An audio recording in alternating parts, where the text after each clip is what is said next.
Patrice Louabagouma est mon nom. Je suis donc coordonnateur provincial de l'Institut pour la gouvernance et l'éducation électorale, une organisation membre de la société civile du Sud Kivu, la société civile congolaise.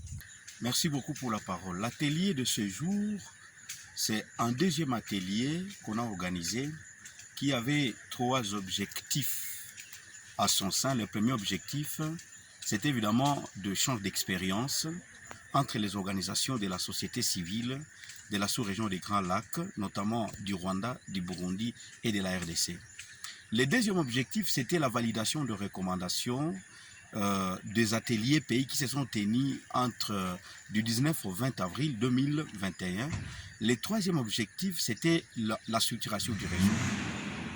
Alors, en ce qui concerne le premier objectif, c'est que nous nous sommes rencontrés à Mouressa, au grand séminaire de Saint-Pi, en fait, au grand séminaire de Chibandampungue, au grand séminaire de Mouressa, en RDC au Sud Kivu, et où nous avions échangé d'abord sur, évidemment, le réseau rapprochement entre les peuples de la sous-région des Grands Lacs.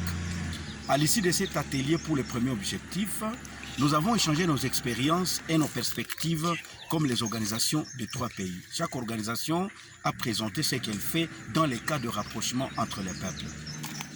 Pour le deuxième objectif, nous avons donc fait un regard sur l'ensemble des objectifs ici des ateliers pays qui avaient eu lieu du 19 et où finalement nous avions fini par en produire une déclaration conjointe pour les organisations de la société civile des trois pays qui a dans son contenu un message de mener des actions ensemble, de mettre en place un réseau commun pour mener des activités d'ensemble sur les rapprochements entre les peuples de la sous-région, sur le vivre ensemble. Et enfin, nous avons fini par le troisième objectif à mettre en place le réseau qui s'appelle Réseau Fraternité, et on dit ça à la terre Omnes Vos Fratres, et que finalement le réseau est mis en place. Nous avions doté de ces réseaux la mission, nous avions doté de ces réseaux les perspectives, et nous avons doté de ces missions les objectifs à travers les activités, à travers les objectifs bien définis. À la fin, nous avons mis en place une commission représentative des délégués des trois pays où ils vont se mettre ensemble, soit dans une des pays, pour élaborer les textes réglementaires et évidemment, au finish, dans les perspectives, avoir un atelier pour la planification des activités pour ce réseau pour les 3, 4, 5 années à venir. Tel a été donc en bref le contenu de notre atelier de ce jour que nous allons clôturer donc aujourd'hui le 8 octobre 2021 ici à Mouressa en République démocratique du Congo. Autre question, qu'est-ce qui va contribuer ce réseau que vous venez d'instaurer pour les peuples de ces trois pays?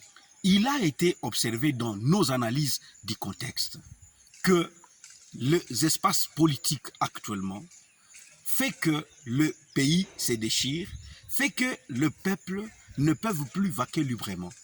Et comme acteurs de la société civile, nous disons que c'est vrai, les contingences politiques peuvent avoir lieu, mais ces contingences ne peuvent pas empêcher à tout un peuple de pouvoir vaquer ensemble, c'est-à-dire mener des activités de commerce transfrontalier, mener leurs réflexions, dialoguer, se rapprocher, parce que c'est ensemble que nous construisons la paix et le développement. Alors nous, comme acteurs de la société civile, sommes réunis aujourd'hui pour s'engager à mener une démarche de manière évidemment à pouvoir s'engager d'abord à notre niveau comme acteurs, à créer ces rapprochements, à créer ces vivre ensemble. Et à l'issue de ça, nous voulons donc entamer les activités de rapprochement, les activités de caravane de la paix. Et à l'issue de ça, on veut donc à l'objectif ultime curer les partenaires politiques à pouvoir comprendre que le vivre ensemble serait le mieux à rechercher par nous tous à la place de la division qui ne nous amène pas à pouvoir construire une paix durable dans nos trois pays de la sous-région.